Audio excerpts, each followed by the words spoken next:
We are live. How about you, everybody? Welcome into this week's edition of the Auburn Live call-in show. I am your host, Jeffrey Lee, Senior Recruiting Editor for Auburn Live on 3. If you're not a member of that site, there's still time to get a great deal on the site. $25 until next year. Dude, you can't beat it. It's like a cute baby and puppy.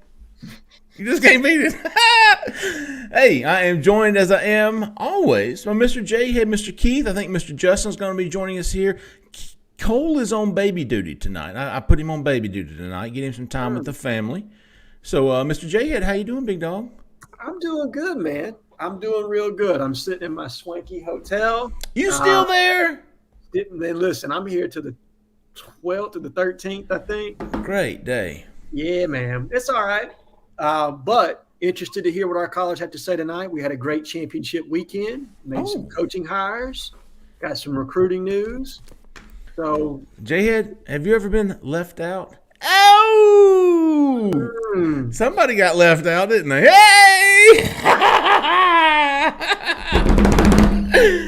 Look out now. Keith, how about you, big dog?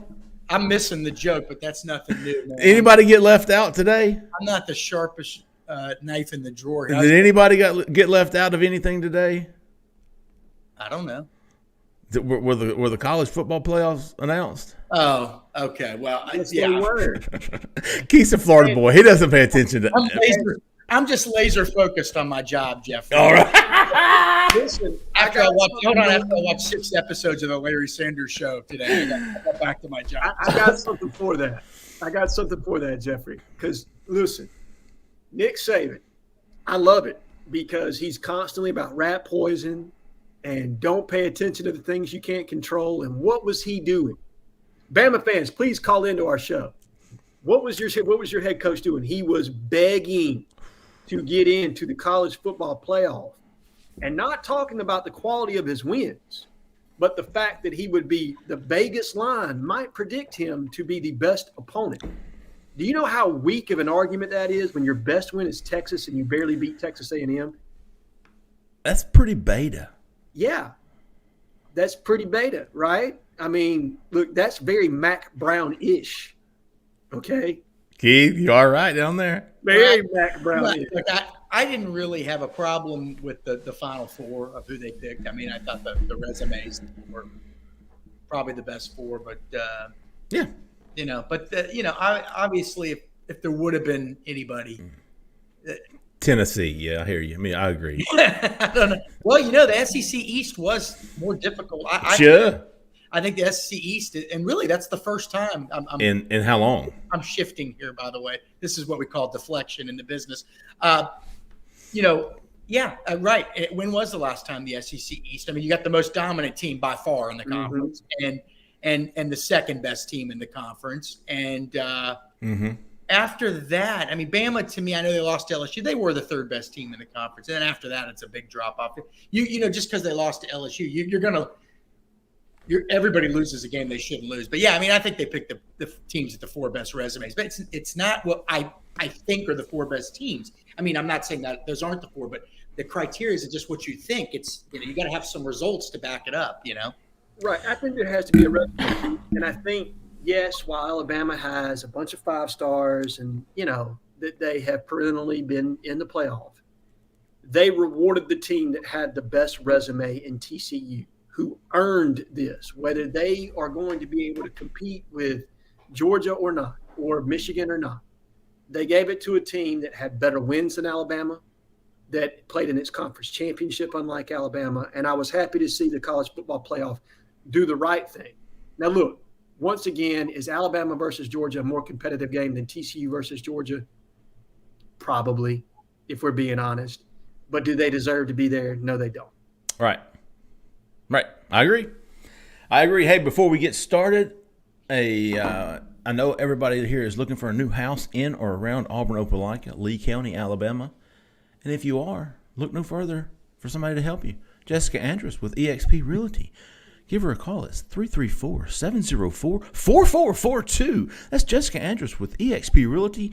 Buying, selling, residential investment property, 5-star realtor, Jessica Andrus with eXp Realty. 334-704-4442. All right, let's see. What has been going on? Dude, I'm going to tell you right now, we got a lot to talk about.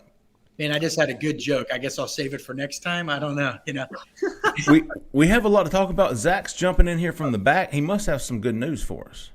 Got our first caller already. Oh, How about you? how about you, man? After this call, I'm going to tell my joke. Okay. We'll see.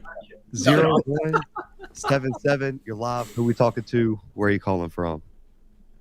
Hey, y'all. This is Jeremy from Enterprise. What's up, Jeremy? Hey, I just wanted to hop in here right quick and just try to, maybe talk some Auburn news. There's plenty of it. So we got a new offensive line coach from Ole Miss, from what I've seen, and a lot of people who are connected to Ole Miss, including a commit to Ole Miss, has said that he's a very good recruiter. He's been there for a while. So my question is, how well do y'all kind of know of him? Okay, Jeremy, thank you for the call, man. It's a good question. Jake Thornton was announced today as Auburn's new offensive line coach. He has been offensive line coach at Ole Miss for the past 2 years. I think before that he was a GA at Alabama under Nick Saban. Correct me if I'm wrong, Jhead. You're our biographical guy. Yes, and I think he did 2 years between his stint at Alabama under Brent Key, who he has a very close relationship with at Georgia Tech. I think he did 2 years at Gardner-Webb. Okay. And their offensive line, I believe they had the leading rushing offense in that league in FCS. So run blocking is a specialty of his because Ole Miss is running it down everybody's throat this year. And that's obviously something Auburn, when they're successful, when they're at their best, they're running the football. So Jake Thornton, Cole talked to, was it Bryson Sanders, I believe. He's a 4-star offensive tackle from Chattanooga who was committed to Ole Miss, and a big reason was because of Jake Thornton. The kid praised the coach, saying he's a relentless recruiter. He's always kept in touch with me. He's constant with his attention, communication. I thought that said a lot about him. The kid said he was still locked in with Ole Miss, but hey, who knows? Who knows? We're going to find out quickly about Jake Thornton and his recruiting abilities because the transfer portal opens tomorrow, Monday, December the 5th, folks. It's like you think Black Friday's bad. Portal Monday. There's going to be a lot of offensive linemen. Auburn's going to look deep in this portal. Keith, jump on in. I was going to say, I reached out to some college coaches, college people today, and one of the first comments I got about Auburn's new O-line coach, it says, Thornton is a good coach and a good recruiter. Pretty simple quote, but that's kind of been the standard response.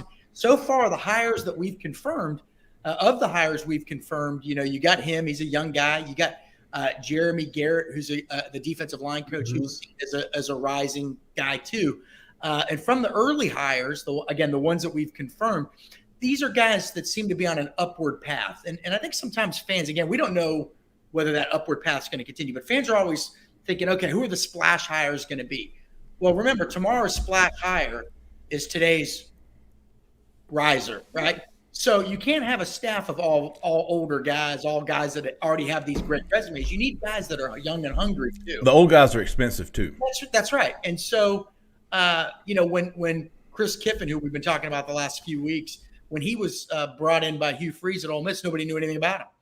And he left having signed 5 stars. So, these guys are seen as being young up-and-comers. Now, we'll see. That doesn't guarantee anything, but neither does a guy that's experienced either. But it'll be no retirement party for these guys. These are young guys that are kind of on the way up, and Auburn may be getting them at a good time when they're still young, hungry, and willing to put in the hours, quite frankly. And I will say this, there is a growing trend in college football because of the grind of recruiting to hire younger guys on your on-the-field staff to get out and grind, and to hire older vets as analysts that can help them with the on-the-field coaching aspect of it. So there's potentially, we all know that Auburn needs a lot in this upcoming recruiting class, right? Oh, yeah. So there's potentially a push to get an above-average recruiter at every position, if at all possible, to make sure you're bringing in that talent so Auburn can be competitive year in and year out. Zach, you got us going?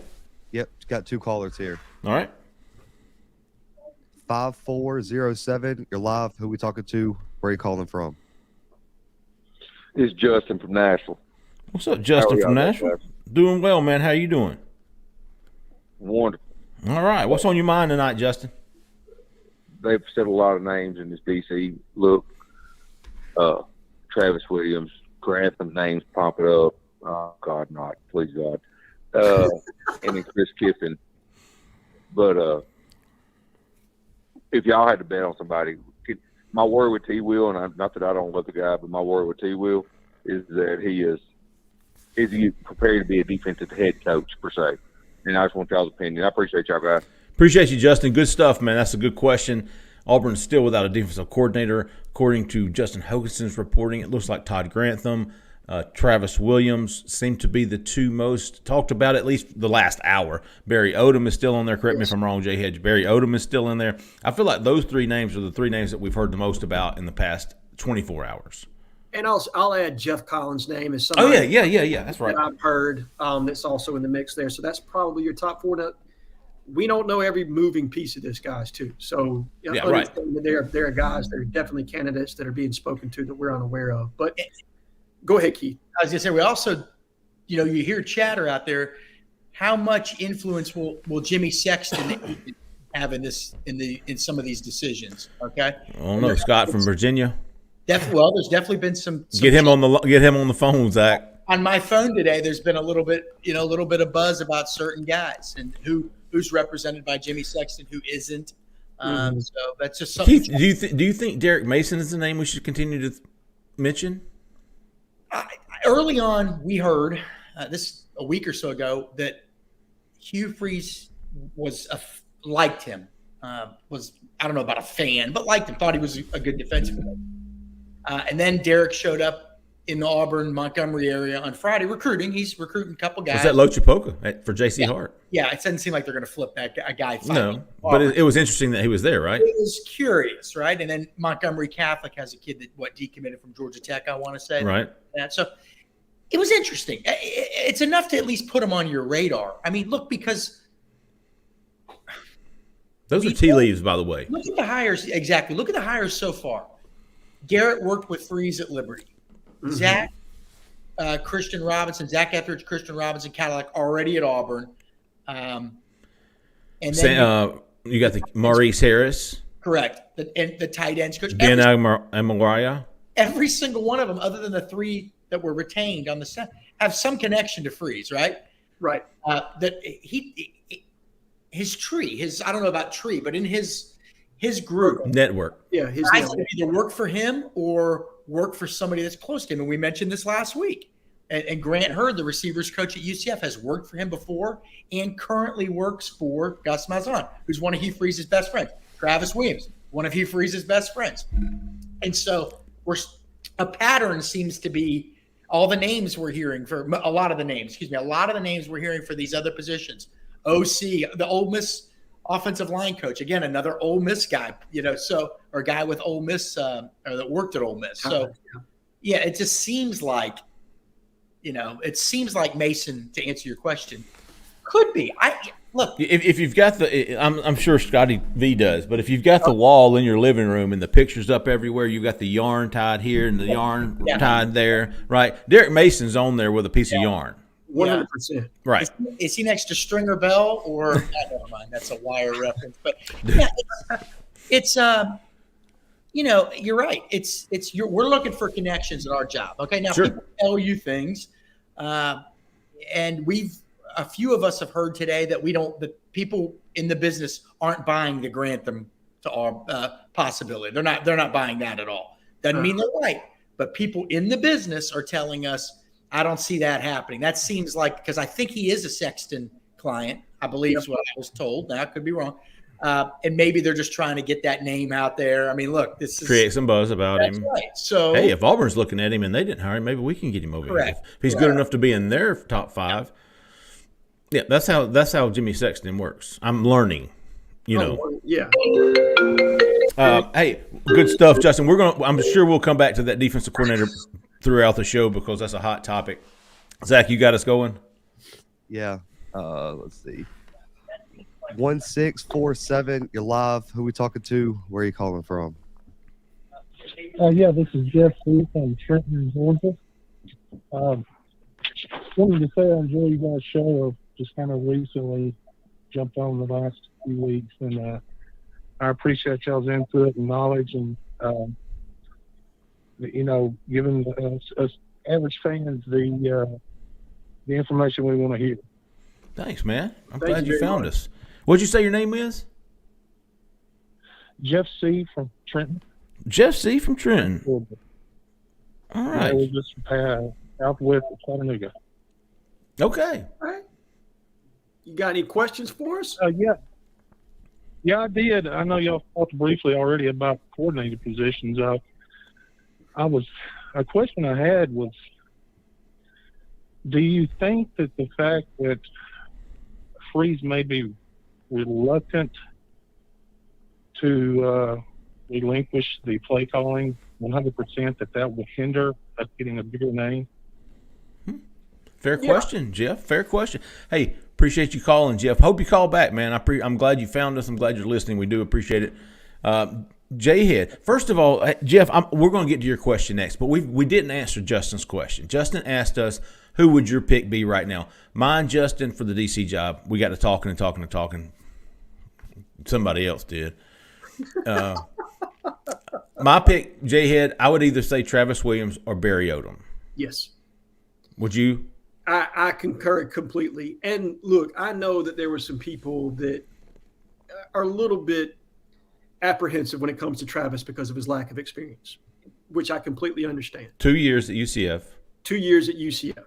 But I want everybody to kind of understand what Travis was having to flip there too. Oh, yeah. He walked into an absolute nightmare that Randy Shannon left.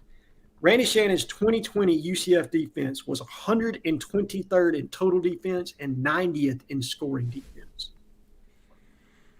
T. Will elevated them to a top 50 total defense last year, and he had a top 40 scoring defense. This year, he's got a top 40 scoring defense, and they took a step backwards to 71st in total defense. But they had some injuries in the linebacker room. They were a little bit short on talent. They're still trying to acquire some guys to offset some of the deficiencies that they have, where the previous administration under Josh Heupel kind of left them in a hole. So while I know that last night's performance may have been a little disheartening for those that are, excited about Travis potentially being the defensive coordinator, understand that one game does not make a season, that there are things that happen throughout that season that potentially cause those end-of-the-year performances that we all see. I think Travis is a talented young guy, okay? I think he knows ball. I don't think that's an issue. He calls the plays on that defense. What he will need, though, while he sets his feet in the SEC, are proven guys around him to help him build a structure to that defense to ensure that he has the answers that he needs. Because while he's still potentially learning some, it's beneficial to have that. But what you can't argue that Travis does that nobody else on that list can do, Travis can get guys. All right. And what does that defense need? They need dudes. They need playmakers. Every defensive coordinator in the country looks a hell of a lot better when you got 5 stars and 4 stars running around on that defensive side of the ball. So and one other thing, Travis was popular in that locker room when he left in 2020. That potentially adding a guy like him keeps guys from jumping in the transfer portal, because a lot of those players that are on that defensive side of the ball are guys that T. Will recruited. So I'm going to get off my stumping for T. Will speech. I do agree on Barry Odom. I think he's a fantastic schemer and a very good defensive coordinator in his own right. I'm not high on Jeff Collins, and I'm definitely not high on Third and Grantham. So I'll stop there. I was doing a little work there, fellas. Oh, yeah. I saw that, Jerry Maguire. I saw you swiping right. I'm looking around, I'm like, what do I? Can I tell everybody who called me? Yeah. Scott from Virginia. No. No, I call him. Okay, As you should. Scotty knows. No, 4-star commit Duron Reed. How about that? Had his first Darren. Duron. Bull stuff. Are you serious? I believe so. Hold on. Because I asked the former staff, and they told me it was Darren. That's probably why it took him a while to flip. But anyway, so I just got off the bus. See, my joke earlier, if I could just get back to this. All right. nothing to do with the Rick Smith Golf Center in Miami, Florida. But very good people down there, by the way. But that the shrimp. No, when your 5-star realtor Jessica Andrews was up on the screen, I thought there ain't no way she. Oh God, I can't believe I'm going to say this. There ain't no way she's going to sell Brian. Be hired by Brian Harsin. He don't get anywhere near 5 stars. But that's that's it's a joke. We can't lose our ability to be funny. You don't have to explain yourself. Tell us what he said. Listen, Ron Reed, 4-star commit, had his first conversation with Hugh Freeze today. He's had multiple conversations with Jeremy Garrett, the defensive line coach. Loves his track record. Had a good call with Freeze today. He's excited. I'm gonna, as soon as we get off the air tonight, I'm gonna crank out a story and I'll give everybody the full details. But looks pretty good for him. It always has, but he wasn't flipping once he flipped Auburn. He wasn't flipping anywhere else. So okay. Yep. All right, we'll allow it. Hey, real quick, Jhead, Jeff C's question was, do you think his blacking off or wanting his play calling decisions is hampering the ability to bring in a defensive coordinator? Is that the right word? Offensive coordinator, I believe. Oh. So, yes, I do think that it probably limits your pool some to somebody that you're familiar with or a young guy that is probably still trying to get their start. Because when you're coming to work underneath an offensive-minded head coach, and we saw this with Gus, you saw this with Brian Harsin when there was friction with Mike Bobo. You've seen this with Steve Spurrier. Other offensive-minded head coaches, they like a guy that understands their system. They like a guy that they can kind of groom to a degree. And this isn't unique to offensive-minded guys. Look at Nick Saban with the guys that he's built as defensive coordinators. Kirby Smart was a position coach. Will Muschamp was a position coach, both young that he groomed and made elite defensive minds. Jeremy Pruitt, a guy he brought from high school. So this is not unique. It is something that, typically speaking, when you specialize on one side of the ball or the other, and Hugh Freeze definitely specializes as an offensive coach, that's going to limit sometimes where veteran guys that are used to employing their system, they're a little bit hesitant about necessarily working for a guy that may have a different philosophy from them. Doesn't mean that we're going to get a bad guy. It just means that you're probably going to get a guy that's going to need to buy into what Coach Freeze is going to do. Well, one other thing, if you're an offensive coordinator, you say, like, Hugh Freeze has a pretty damn good track record, wins everywhere he goes, good offensive line. These are some positives. One negative could be, and it definitely would be, hey, I'm an up-and-comer, another one of these up-and-comer types, and I want to be a head coach someday, or I want to be I don't know, whatever. Whatever the next step is. And people say, well, wait a second, you were the OC for the offensive-minded Hugh Freeze. How much did you really do? Mm-hmm. Okay? And Kenny Dillingham dealt with that. So that's why Kenny Dillingham, he was at Auburn, then he was at Florida State. He had to go to Oregon. If he was ever going to advance his career, really advance it, he couldn't stay at FSU forever because he was, or Auburn, because he would be, people would say, well, Gus, that's Gus's offense. That's Norvell's offense. That's not Kenny Dillingham's offense. So he goes to Oregon. It's his offense. They go 9-3. They don't lose because of the offense. The offense actually looked great. And now he's the head coach at Arizona State. So see what I mean? So that could hinder your ability to find people as well. That makes any sense. Yeah. Keep us going, Zach. 5547. You're live. Who we talking to? Where are you calling from? This is John from Florida. What's up, John? FLA. Championship this weekend, and watch how Georgia utilizes their tight ends. They've got some great tight ends. Are we in danger of losing some of ours? It doesn't appear that they use the tight ends much at Hugh Freeze's offense. Well, can I just say one thing, Jhead? You're going to know more than me, but he did have. Thanks, John. We appreciate that comment. That's good stuff. Sorry about that, Jeff.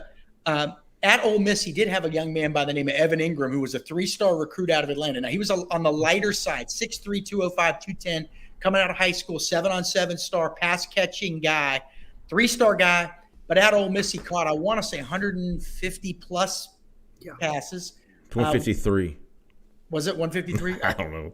Well, I think it was 162, actually. But anything a first-round pick. So there was utilization. Now, again, obviously he's had some success with the tight end. I mean, you got a first-round draft pick. When was the last time Auburn had a first-round draft pick tight end? So The other side of that is also, even if you didn't love the overall usage of the tight end, coaches do evolve. You know what I mean? They're not always calling the same offense that they called 10 years ago. And Jhead can speak more to this, or Coach Pink if he was on. The tight end has become one of the most valuable players on offense. It's working its way back. In a lot of colleges, and it started with guys like Antonio Gates and people like that. And so I don't see it going in the opposite direction. So, and I think Hugh Freeze is smart enough to know that. That's my guess. What do you think, Jhead? So what I have really liked about Hugh Freeze's offense when I've been kind of going through and dissecting various things that he's done is he's evolved to his personnel. Okay, so if he's had tight ends, he's used them like Evan Ingram. When he hasn't had tight ends, he's used bigger slot wide receivers to compensate for that bigger body over the middle of the field. He did at Liberty utilize a lot of H-backs, not a lot of inline tight ends, but H-backs that he could use as movement pieces, and he would put them out in pass routes, and utilize them in mismatches against against linebackers and safeties. So I don't think that we're going to probably move away from the tight end. I think you're probably just going to be looking for a different body type. If I had not your bigger inline tight ends, but a guy that can be used as a movement piece, more like what we've had with John Samuel Sinker the past couple of years, maybe a little bit bigger than that, and or a guy like Landon King, who could potentially move back to tight end. I think he's the kind of guy that you could really utilize in a Hugh Freeze offense. Yeah, almost identical size to Evan Ingram, by the way. Now, I don't know if he's as fast or anything like that. He's certainly got the hands, though. Right. Hey, good stuff, John. We appreciate the call. Zach? 6848. You're live. Who we talking to? Where are you calling from? Hey, what's up, guys? This is Bryce from Beulah. Bryce. What's up, Bryce? What's on your mind tonight, big dog? Man, I'm doing pretty good, man. I didn't get a chance to call in last missed Sunday, Yeah. Kind of when the news and all broke. But, man, I couldn't be happier to have gotten Hugh Freeze. I'm thrilled over it. I love how they're already getting him out there, getting him on game day, getting him on Feinbaum, the whole PR tour.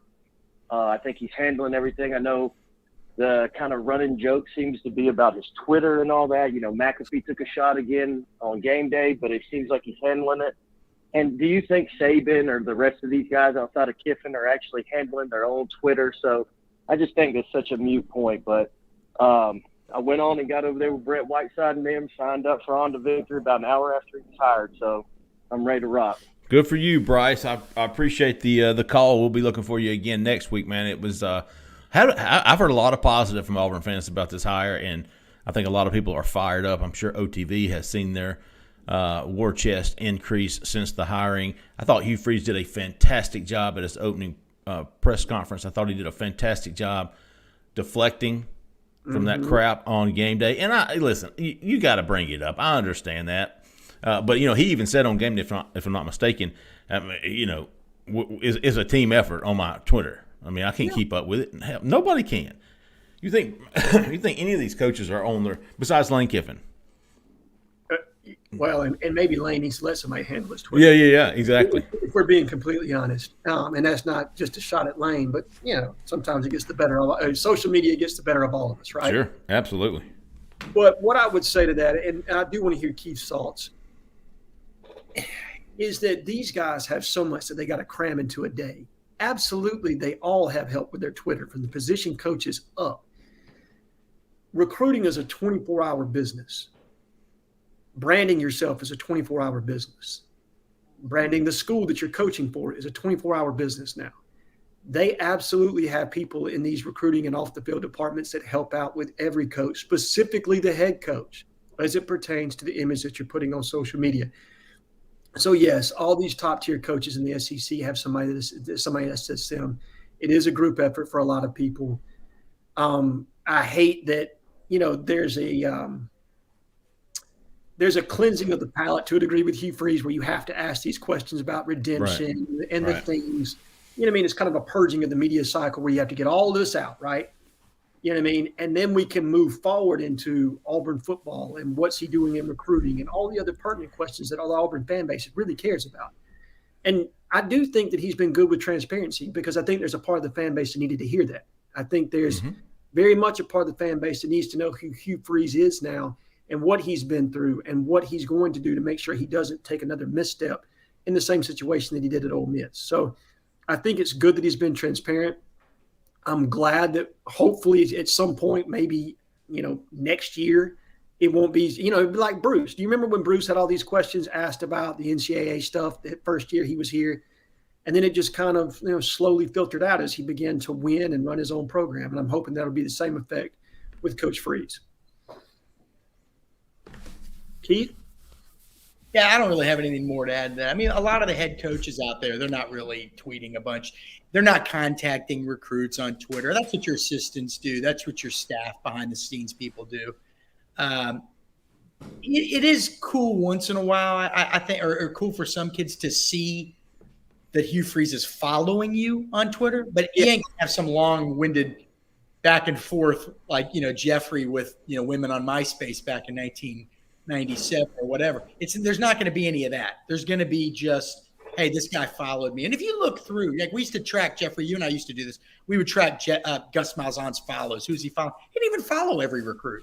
Just here and there, maybe Jarrett Stidham or somebody like that. They're not really. And also all the tweets then, if you don't have that, are just rah stuff anyway. It's such a that is such a non-issue Twitter thing. I think that's what Bryce was saying. It's a moot point. Like, whatever. Absolutely right. Good call. Keep us going, Zach. 9655. You're live. Who we talking to? Where are you calling from? Hey, fellas, this is Phone.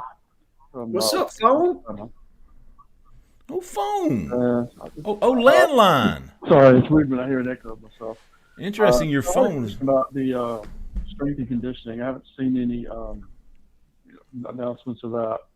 Specific to the announcement today or this week of the O-line coach, because that seems to be the area where we're not developing guys that are NFL ready, size-wise.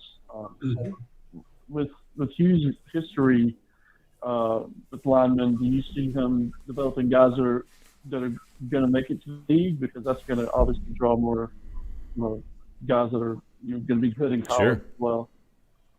Absolutely. Hey, good stuff, Phone. We appreciate your call. We appreciate your loyalty and your loyalty to Auburn Live on 3. Strength and conditioning was one of his first hires, if I'm not mistaken. Dom Straczynski, I think is how you say his name. That's exactly what I was going to say. And he's coming from Liberty, right? He is. So that was one of somebody. I'm sorry, I was just going to say, but he's been at some high-level places. He's been at LSU and a handful of other spots in the SEC. No, that's hey, to me, a strength and conditioning coach. Yeah, you're not working your way up from Liberty. You've been here before, right? Mm-hmm. You know what it takes to play in the SEC. You know what it takes for these guys to play in the SEC. As far as the offensive line coach, one thing I like about Hugh Freeze is that he gets guys and develops them, sure, but his track record is signing studs who don't need a lot of development. Jeffrey, you make a great point. There's one truth in college football, right? One truth above all else, and that is that the new strength and conditioning coach is always better than the last strength and conditioning always coach. Easily. I mean, it never fails. But yeah, I mean, it's a lot easier. Look, people, the strength and conditioning coaches at Alabama, Georgia, Ohio State, I'm sure they're fantastic. Okay. Mm-hmm. But it certainly helps. This is like an offensive coordinator is only as good as his quarterback, right? Same thing. You're certainly not going to be, you know what I'm going here. I mean, your recruiting is going to dictate a lot of this. Now, that said, Alabama went out and hired, I guess, a year ago, some of the brightest guys out there. Those guys are 2 years ago from Indiana, right? Mm-hmm. They knew a lot about it. They weren't big name guys. They were doing it at Indiana. So don't get me wrong. There's a lot of brilliant people out there, I'm sure, in that field, but it certainly helps. And Auburn's program saw a major shift when Brian Harsin got there in the training. It went from more of CrossFit type stuff to more powerlifting type stuff. And guys, we all talked to players. I don't think they loved it the last couple of years. No. It was grueling, and some of the offensive linemen, from what I'm told, think that they were worn down by that. Now, how do I know that? I don't know. I'm just passing along, and that might not be a fair criticism, by the way.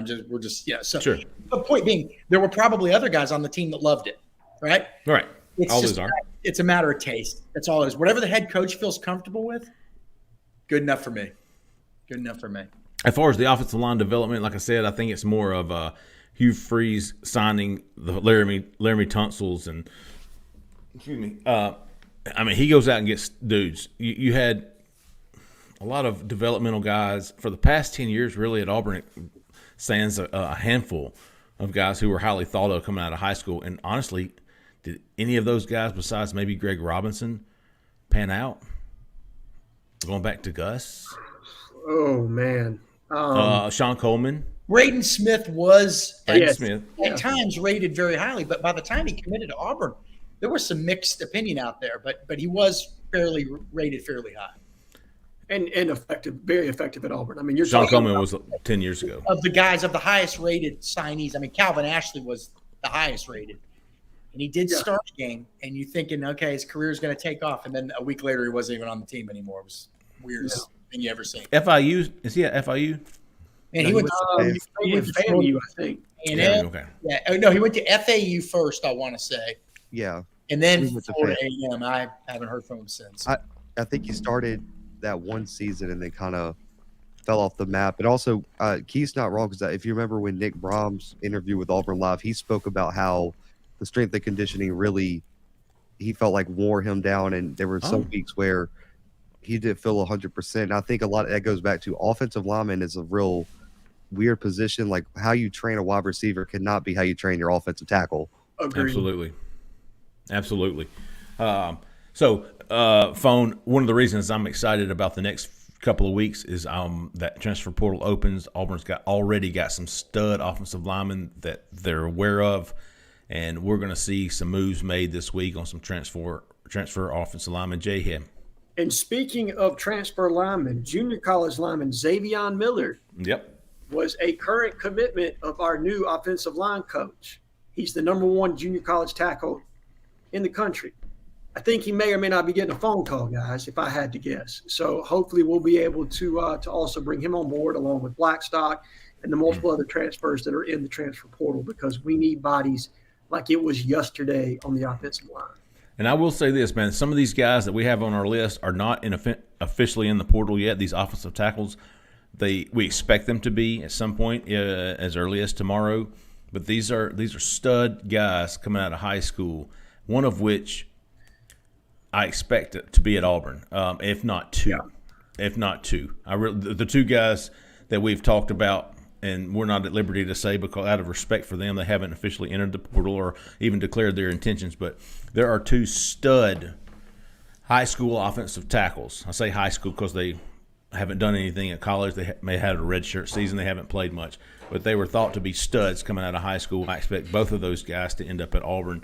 We will hopefully be able to disclose them moving forward soon. Okay.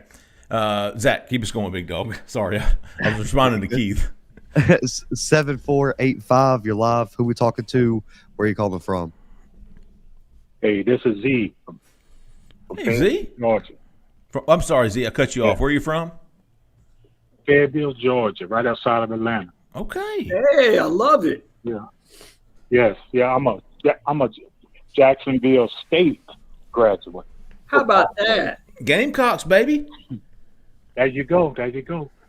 But here's a statement I want to make and a question I have.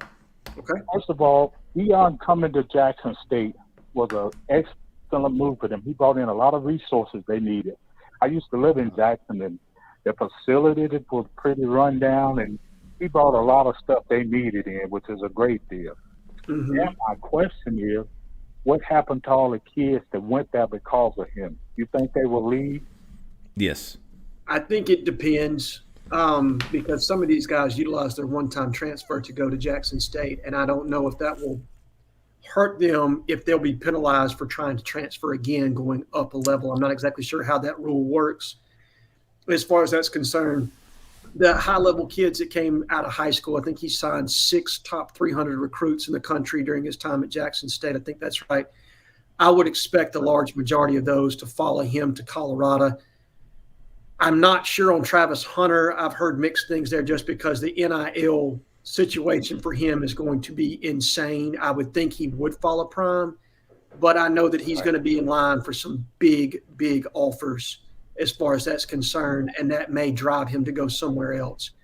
But I would expect most of those kids, the transfers that came into Jackson State, I'm just not sure how that's going to play, and I do feel bad for them, but I think that he's leaving Jackson State in good hands. I do think he has improved that situation completely, and those kids are going to be taken care of, and they're going to get their education and be able to move on and do great things. Hey, Z, did you say you were a graduate of Jackson State or Jacksonville State?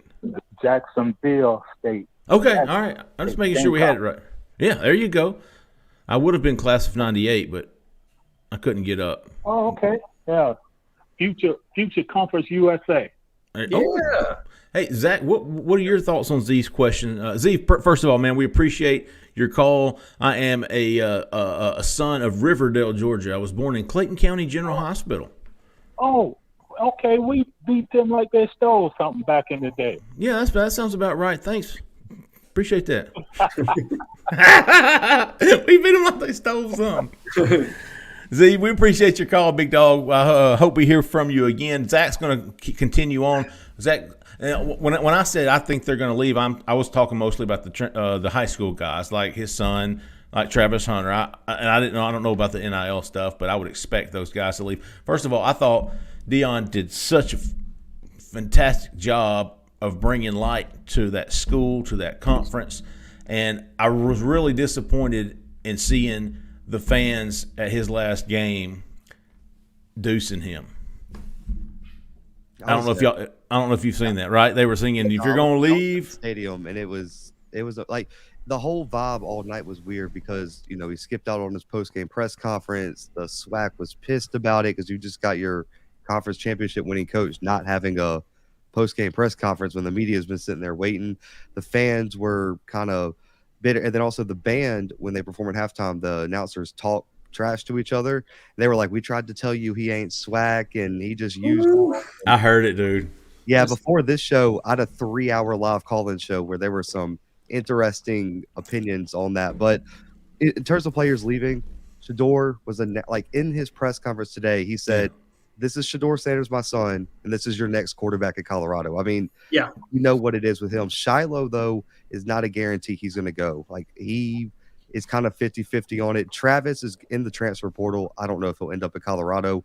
Kevin Coleman tweeted today he's headed to Colorado. Yeah, I think Kevin was going to go to Colorado. And he just landed a 5-star in 2025, a wide receiver out of IMG. He committed to Jackson State today. And then Brandon Ennis, the 5-star wide receiver, I believe in California, he was the one in the 247 league on Friday night that said Prime's been recruiting him to Colorado for 2 weeks now. Yeah. So it's going to be really interesting. Yeah, there was always going to be drama when he left. Okay, let's just be honest. I feel bad for the historically black colleges and universities only because this was a great run, right? They had all those great players before a lot of us were born and before integration. And integration happens, and all of a sudden the SEC schools are plucking all the guys that just a couple years earlier didn't want anything to do with. And so it really crushed the identity of those great programs. Southern, Jackson State, where Walter Payton went. Florida Grambling, where great Eddie Robinson. Florida A&M, which had the great coach Jake Gaither, who a lot of people never heard of, may have been every bit as good, if not better, than Eddie Robinson. They had Bob Hayes. He's in the NFL Hall of Fame, the great Cowboys receiver. And then that just stopped happening. And so I do feel – I always hoped – again, I'll just do a minute here. Bob Hayes. I always hope that somebody that maybe 3 or 4 of those schools could jump up to 1A. Now, Florida A&M talked about it 15 years ago when they ran into money issues.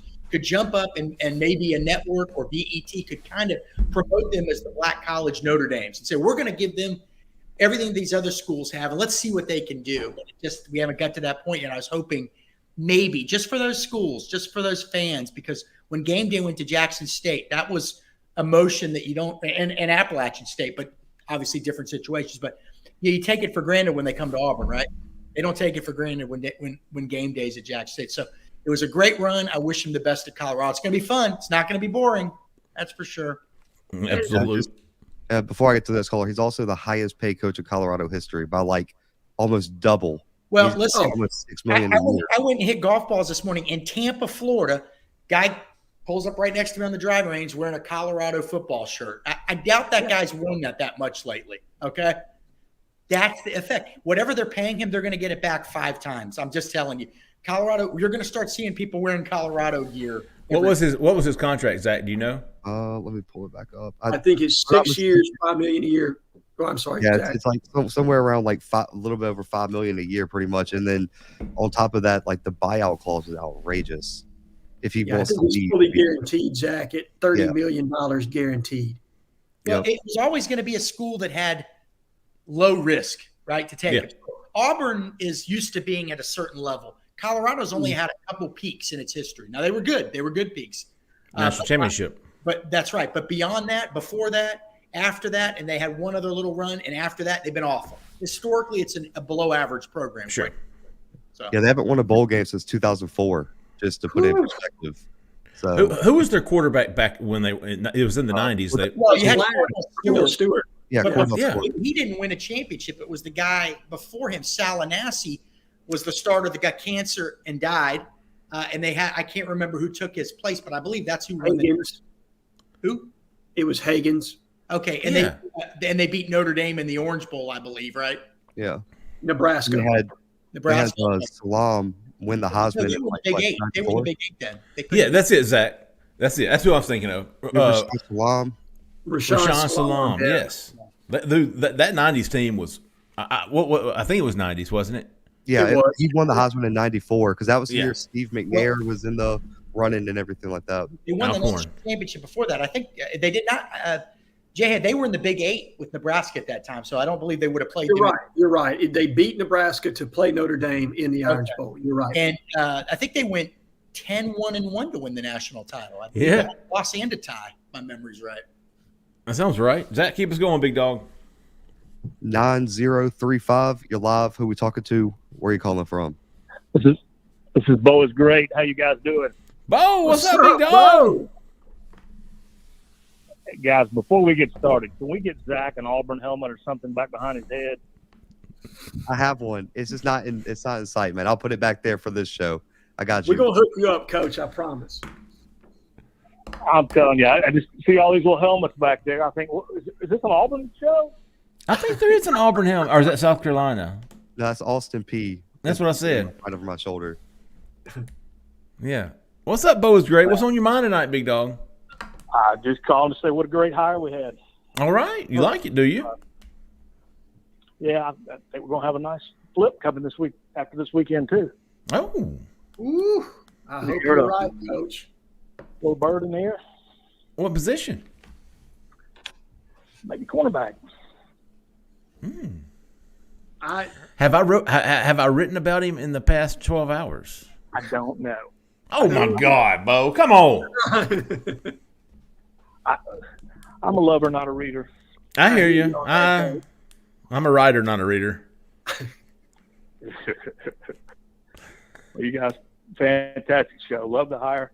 Hope we get these coordinator spots filled and get everybody out on the road recruiting before Hugh kills himself.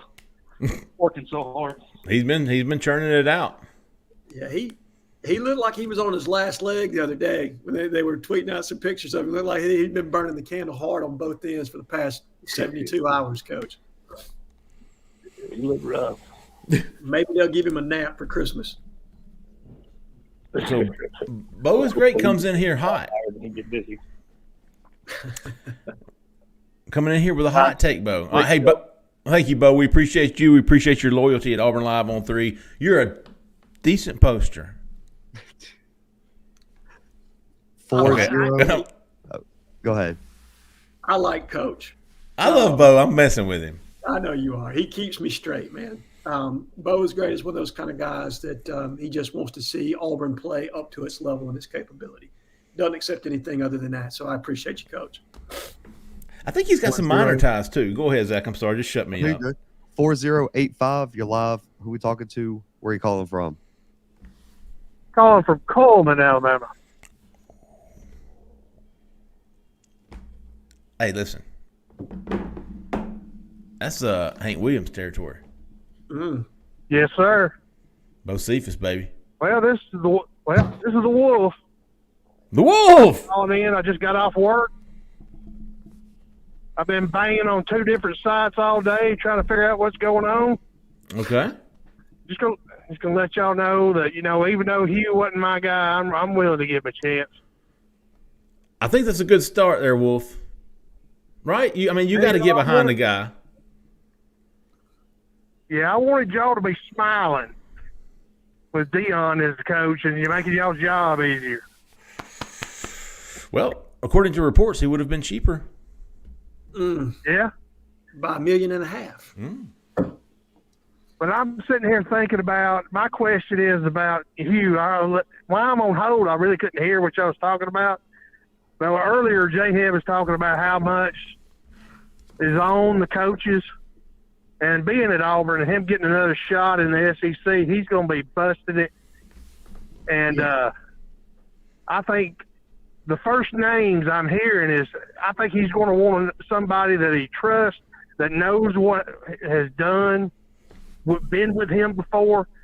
So if you can get with Longo and then Kiffin on defensive side, you free Freeze up to do a whole lot of stuff. What do y'all think about that? Well, I'm going to tell you, Keith, do you want to jump in here with what has just been reported? Wait a second. No. I think that's no. Okay. No. Longo, we're talking offensive coordinator here. Yeah. The names we've heard the most of were Longo, I think, Derek Nix has been mentioned. Yes. Is those kind of the two main ones? I know Kendall Briles have been mentioned. Kendall Briles, Ken Austin, who we have now has since said that he's more than likely going to be an analyst. I guess he could make his way onto the field as a quarterback's coach, but likely analyst off the field. And then a new name today that Justin posted about, Charlie Weiss Jr. Oh, yeah. So somebody that obviously understands Lane Kiffin's run game combined with Hugh Freeze's three-surface offense and passing game could potentially be very effective. So some good choices out there. And then once again, there are names that we're not even aware of. I mean, I think you always have to have the caveat of the field when you're talking about a coaching search, because names like this, sometimes they don't come out until, about 30 minutes before they're actually going to be announced. I mean, there's always that surprise hire. But I think most of the steam right now has been about Derek Nix, correct? Yes. Has been about Derek Nix here very lately, as well as Longo at UNC, both of which are familiar. Hugh Freeze hired Longo at Ole Miss before he stepped aside or stepped down in July of 2017. Derek Nix was his running backs coach at Ole Miss the entire tenure that he was there. So two guys that are very familiar with Hugh, with what he does, and could probably complement him very well as far as that's concerned. There is a little – look, the buzz changes every day. Sure. It doesn't necessarily mean it's always accurate and coming from Hugh, but coaches in the business talk, their staffers talk, and it gets filtered to us sometimes. So there is some chatter today that Auburn has not pursued Longo. Yep. North Carolina. So again, I'll tell this story. A few years ago, there was an assistant riding with Gus Malzahn on a trip. Okay. And Gus was trying to hire somebody, and he pulled the car over, and he got out of the car to take the call.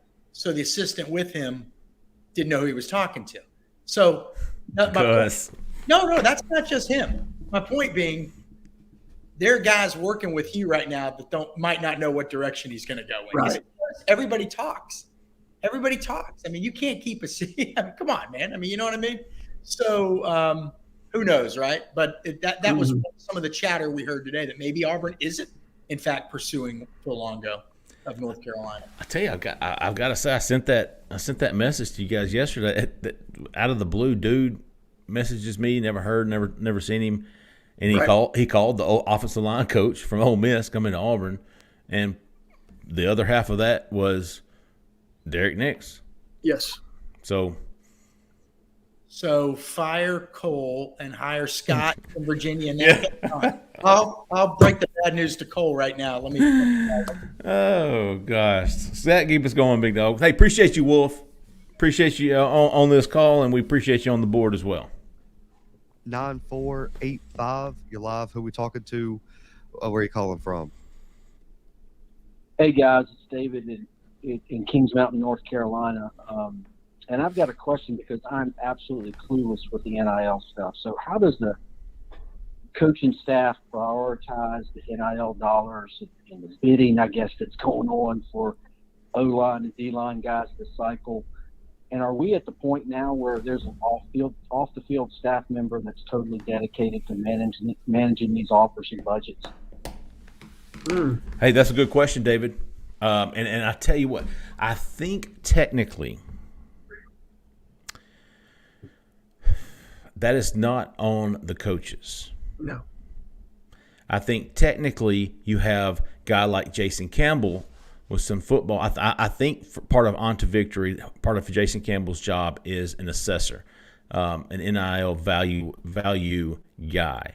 But also I know that Brett Whiteside and those guys at On to Victory, they know the needs and the priorities of the staff, and they know what funds are being earmarked for each position. And I think Brett's even come out and said the two biggest priorities for this football team, at least this year, are the offensive and defensive line. Mm-hmm. Those are the guys that are going to be priority for Auburn in this class and probably in 2024. And I'm not saying it won't be every year, but if there's – I think the linemen with such a big class, there's such a – if Auburn's got $10 million set aside for this class, and I don't know that they do, I think it's closer to 15, but I don't know how it's earmarked. Sure. I think a large majority of it is going to go to the big uglies. I really do. Now, as far as the NIL valuation, I'm curious about that too, and it's hard to get an exact answer. But you're talking about, believe it or not, you're talking about social media following, because you have to be able to justify this, right? Mm-hmm. You have to be able to justify saying, hey, I want to give this guy $650 and he's worth it, and here's why. Especially for linemen, because a quarterback's easier to market. Quarterback's easier to what do you call yourself, Jhead? You talked about it. Monetize and promote. And brand. Brand yourself. There you go. That was the word I was looking for. So I don't know that there's a set criteria for this, at least that we know of, but they've got it worked out, man. They know what they're doing behind the scenes, and it's obviously gonna. I think it's worked to this point. I mean, we've already seen Deron Reed flip. We're going to be seeing some more guaranteed, and then that transfer portal. I tell you what, the transfer portal, in my opinion, is going to be the absolute the measuring stick for how influential On to Victory can be. I could not agree with you more, Jeffrey, because realistically, high school kids are fantastic. You need to build with high school kids. That needs to be – I still believe that recruiting high school kids and junior college prospects needs to be the foundation of your talent acquisition base. You can't go away from that. But when you're in a position like Auburn is right now, you've just had a coaching change. You have to lean into the portal a little bit more because you need ready-to-play talent now. This will be a bigger, what I would call, free agency period for Auburn. One, because relationships in the transfer portal happen quick, they happen fast, and it's typically over. Whereas with high school kids, you got to build that relationship for 2, 3, sometimes even 4 years, contingent on the prospect. So you're kind of cutting out or mitigating some of that to a degree, and that plays to Auburn's favor as far as going a little bit heavier in the transfer portal. But the need to have impact talent with where Auburn is, specifically on the offense and the defensive line, you're right. At edge and defensive line, we need impact players. And interesting enough, you've got your defensive line coach already hired. You also need players on the offensive line. You've already got your offensive line coach hired.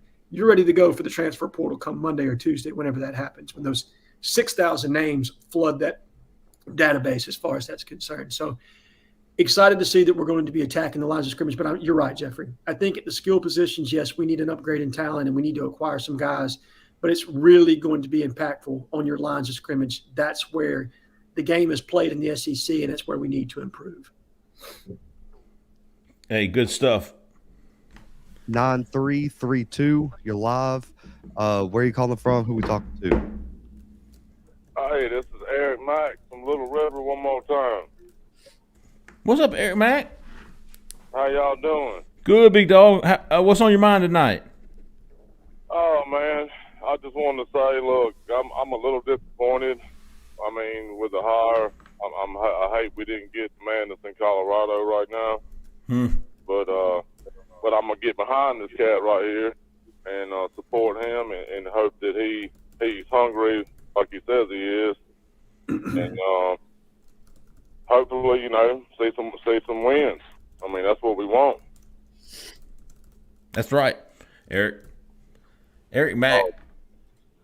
Yeah. Do y'all have? I mean, what's y'all stand on the OC and DC he might bring in? I think right now my guess would be Travis Williams or Barry Odom for DC, and my guess right now is probably Derek Nix for OC, just because of the working relationship with him and Hugh Freeze.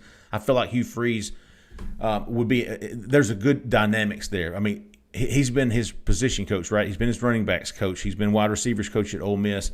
He's a guy that wouldn't expect to jump on and say, I'm the play caller. Yep. So I think there's probably a good dynamic relationship there. I think what do I know, right, Eric? But I'm just saying my guess right now would be Derek Nix. And I have nothing else to go on other than that. And it would be a very collaborative effort. You're right, Jeffrey. And Nix is a dynamic recruiter. I mean, he's landed some really big-time players as far as that's concerned. And if that talent acquisition is an issue for you, and it has been for us for the past 2 years, Derek Nix can help fix some of those problems. Yeah. As a guy who covers recruiting, I've seen Derek Nix win a lot of recruiting battles or be a thorn in Auburn's side in recruiting when it comes to that. Eric Mack was a hell of a offensive guard. Y'all remember Eric Mack, 4-star from South Carolina? That was back in the day. Do y'all remember that? Anybody, nope. Keith? Eric Mack? Heck yeah. All right. I don't think he played a lot, did he? He was that first he was in that first class of Jeff Grimes being here. He was part of one of that. Yeah. Him and Ed Christensen and Sean Coleman, they all came in together. Yes. All right, Zach, keep us rolling, big dog. Hey, we're about to close the phone line, so go ahead and get your phone calls in now. We'll stay on and answer some questions and the guys who have already called. 1821, you're live. Who are we talking to? Where are you calling from? Hey, guys. Jeff Holland here, calling from Birmingham, Alabama. Jeff Holland. How's the hey, how's this? You still holding the sack record at Auburn? Listen, I get that a lot. That was kind of cliche. My apologies. I should have done better. Yeah, no, that's great. I used to get a lot of texts when every time the real Jeff Holland made a sack for Auburn, my phone used to blow up. So those were some fun. Those were some fun days. I got credit for a lot of stuff on the field I never did. Well, what's going on, Jeff Holland? How you been? What's on your mind tonight? Well, good to be with you. And Jeffrey and I go long ways back. And Jhead, I don't know you, but except we've shared a lot of dialogue through private messages through the years. So yes, good sir. to be with you guys. And Keith, I don't think we've ever met, but I follow all your recruiting information and certainly enjoy. You'd remember it if you met. Appreciate all the hard work you do. Oh, well, thank you very much. Yeah. Well, listen, quick question for you. Just working through numbers, and I'm no mathematician, but I wanted to get your guys' thoughts on this. There seems to be somewhere between 40 and maybe about 48 roster spots open, and obviously we can sign some high school kids into 2 different signing classes. But how do we make up? Can we make up all of those deficiencies and gaps through the recruiting portal? And if so, how many are we going to have to sign through there to get a full, 85 vote for next year? That's my question, and I'll hang up and listen. Happy holidays and Thanksgiving and Christmas to all you guys. Merry Christmas, Jeff. Appreciate your call, man. That's a great question because it's something that I need to know. But we talked about, I think it was last week, we don't expect Auburn to get to 85, right, Jhead? Jhead's our numbers guy. But we have heard for the last 4 or 5 weeks that Auburn could bring in as many as 45 guys. Yes. If they could. What's stopping them, Jhead? I think probably quality of prospect, if I had to guess. I don't think in a first year of a new head coach that you want to necessarily bring in 45 guys just because you're still trying to familiarize yourself with the prospect. And unless they're an absolute killer or an impact player, it's better to save that roster spot moving into next year so that you have that flexibility to add to your roster as need be. I do think it's possible to add between 30 and 35. I fully believe that's doable, and we almost did that in this past year's class. So probably 15 transfer portal guys and another 20 Yeah. high school and junior college. I think that's very doable.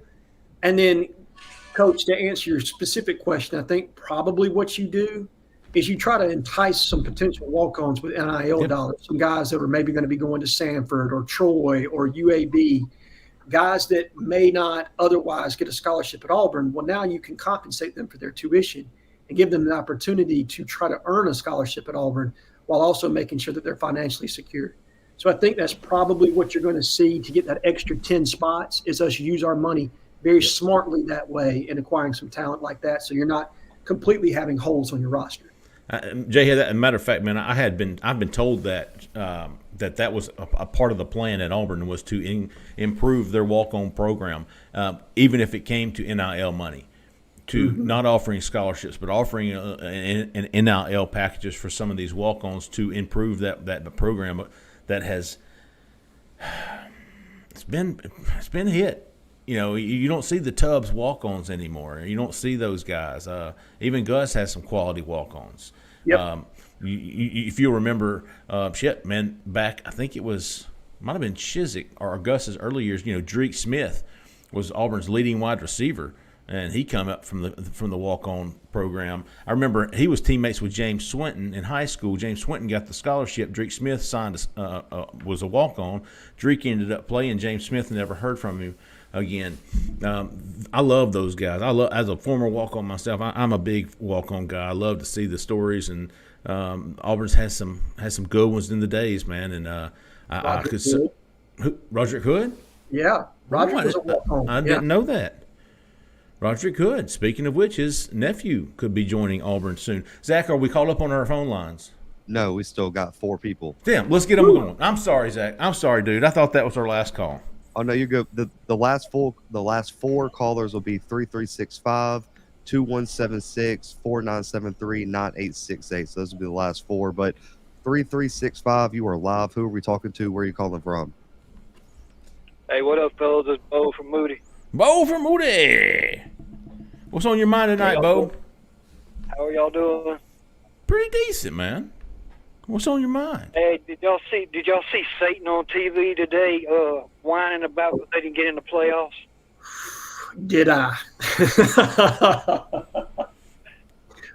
I loved it. Hey, agreed, Bo. I heard Travaris Robinson. Is he coming to us? Not that I know of, Bo. Not that I know of. Travaris Robinson. He is our alumni, and I couldn't believe he went to the Bammers, but he can make it right and come back to us. You know, if he were to come back, it would have to be as defensive coordinator. He did have a stint as defensive coordinator at South Carolina under Will Muschamp. After that, I think he's been a DB coach, maybe a co-defensive coordinator there at Bama. Is that right, Jhead? Correct. No, actually, he hasn't been a co-DC. So when he left South Carolina, he went to Miami for a year. Oh, that's right. As the full DB coach down there, where he handled the whole secondary. And this most past year, he was at Alabama, where he handled cornerbacks specifically. Okay. For the secondary. Yeah, I think it would take a defensive coordinator. Is it Crime Dog that's coming then? Potentially. Yeah. I don't think any of us would be surprised if he did or if he does. I just don't know in what capacity. Right. Yeah, I think that's fair. All right. I appreciate y'all, War Eagle. Appreciate you, Bo. You're a good caller, man. We appreciate your loyalty. Big dog. Absolutely. Keep us rolling, Zach. 9868. You're live. Who we talking to? Where are you calling from?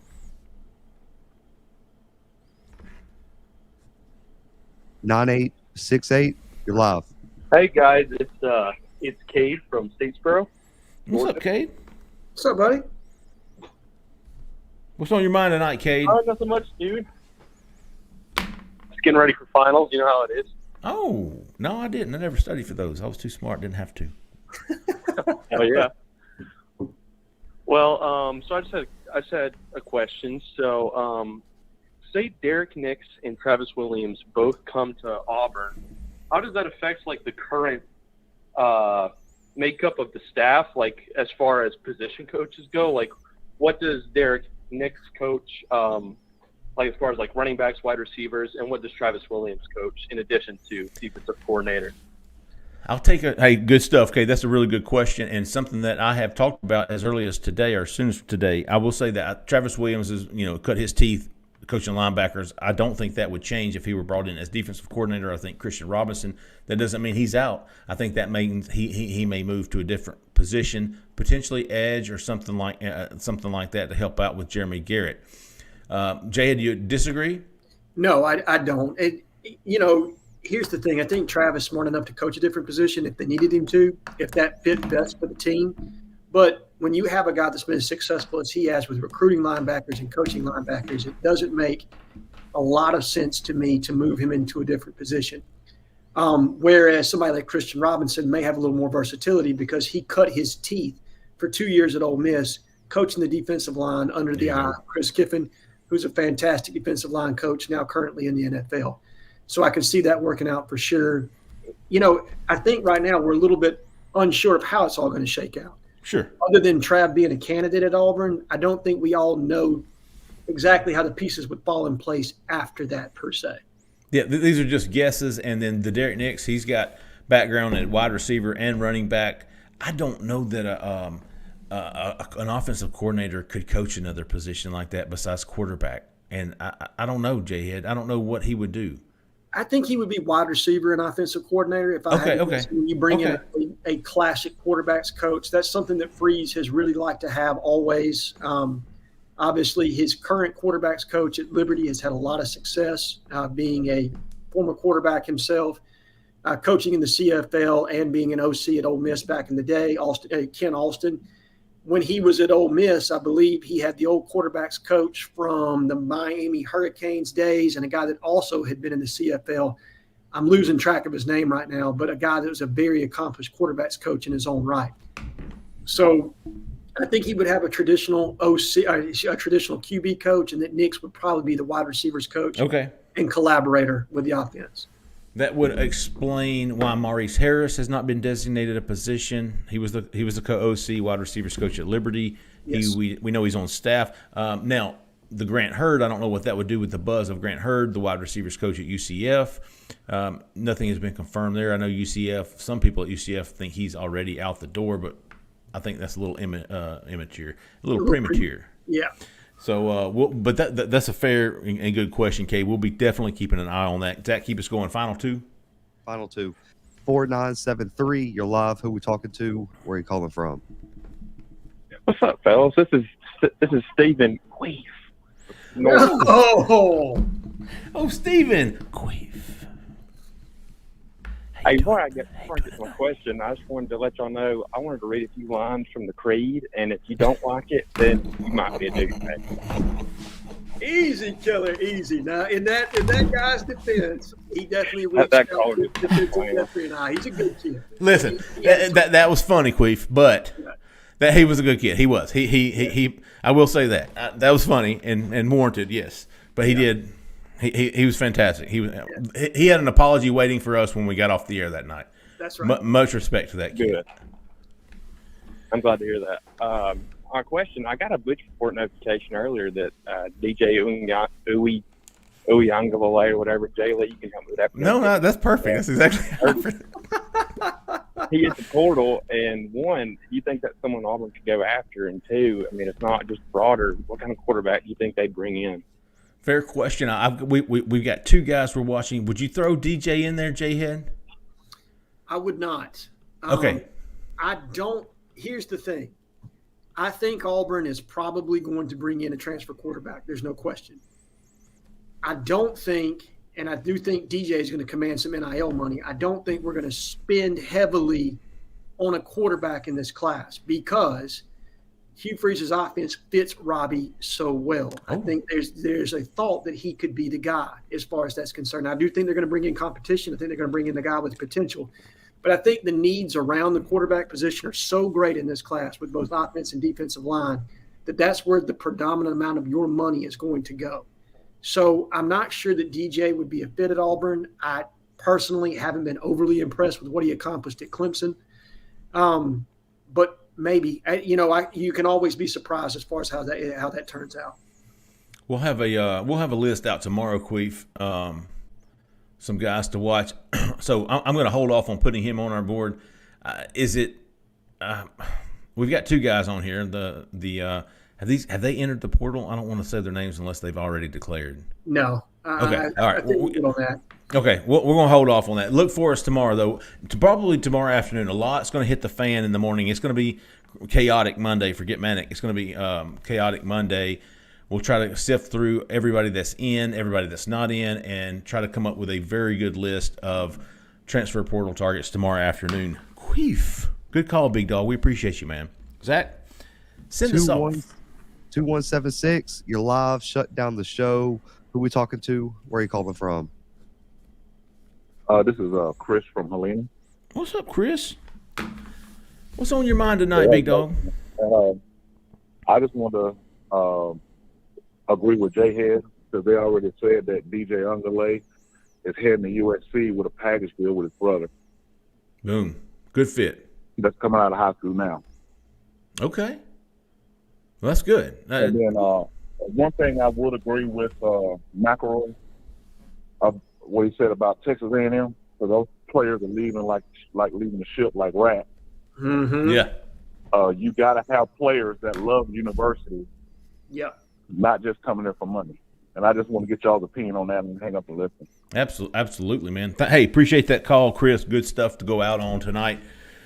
We've seen several guys from A&M declare intentions to transfer, and one guy, Tunmisi Adelaide, who knew by Keith. Isn't that how you told me to pronounce it? No, don't throw this on me. No, there's been a ton of guys I'd say they're leaving A&M, but also people need to remember not all of them are leaving on their own. Okay, No.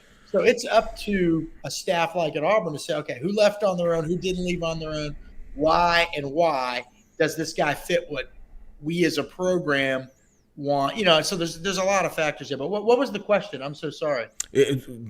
Come to a school for the school. Well, no, it's. Well, let me ask you this: a guy that goes to an NFL team, it really depends kid by kid. How about that? Okay. How about it depends on kid? And let's don't forget, Auburn's about to have a mass exodus as well. That's right. A kid that lives in the shadows of Jordan-Hare Stadium, 15 minutes away, he may play a little harder. It may mean a little bit more to him, but I sometimes it just doesn't work out. Listen, if A&M had better quarterback play this year, we're probably not talking about what a joke they were. And maybe, you know what I'm saying? So I don't know. I don't know that it's tricky. I understand what he's saying because there's some schools out there right now that are just getting guys left and right. You wonder, is it because of the NIL money? Are they going to pan out? I don't think we know yet. I think it's really going to depend on each individual person, just like at all the places we work and same thing. I mean, it's really up to the individual to how they want to. Do they want to put in the time? Do they want to love the place? But I get the question. I just don't know if I can paint with a broad brush just yet on anything. Okay.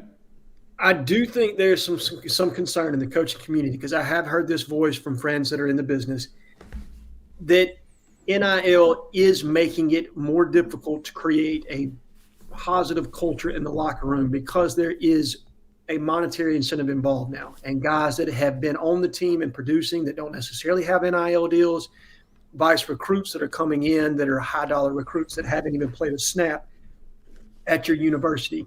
So I think there is a balance and a power struggle going on. I think that is a real thing. And so you have to be very careful with the kids that you do bring in and the kids that you do offer high dollars to, just because you need to make sure that you're investing that money smartly and wisely. One other thing, and this goes back to Jeff Holland's question, I want to thank him again for his call, but the new transfer portal rule, and Keith and I have both talked about this, where you have to be very sure about the kids that you bring in, because should they not pan out, you can't just run them. They can't just jump back in the transfer portal. You're stuck with that kid until they exhaust eligibility, graduate, or turn pro. Those are your only out clauses as far as that goes now. So I think there is going to be a push to be very, very sure about the kids you're bringing in and the money that you're investing. Hey, great question to go out on, Chris. Listen, folks, if you enjoy recruiting coverage, if you're going to enjoy the transfer portal, it's going to go down this week. jump on Auburn Live on 3. We've got a special going on right now, $25 for an entire year. That's $2 a month. I know that's not correct. It's about $2 and about 13 cents a month. And you'll get your money's worth the first day. I promise you, we're going to be all over the transfer portal. We're going to be all over new commitments, new targets emerging. We're going to see some other guys decommit. We've already seen 2.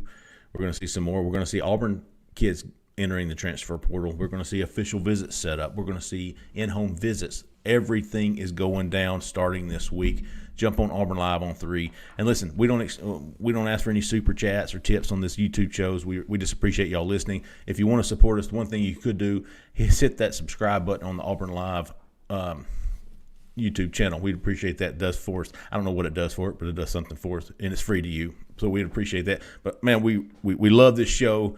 We love our callers. We love our listeners. You guys are freaking awesome. What this show has become in a short amount of time is because of you. We really do appreciate y'all. And we'll be back. Keith and I will be back in the morning for an Inside the 20 recruiting pod.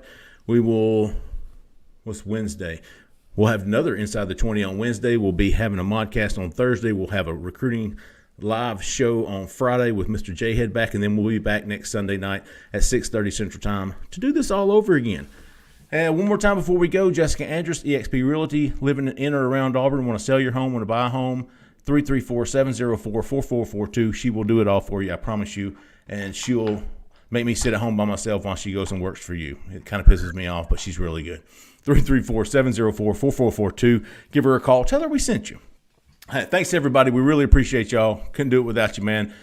For Jhead, for Keith, for Zach in the back, I'm Jeffrey Lee, man. Y'all stay out of the left lane.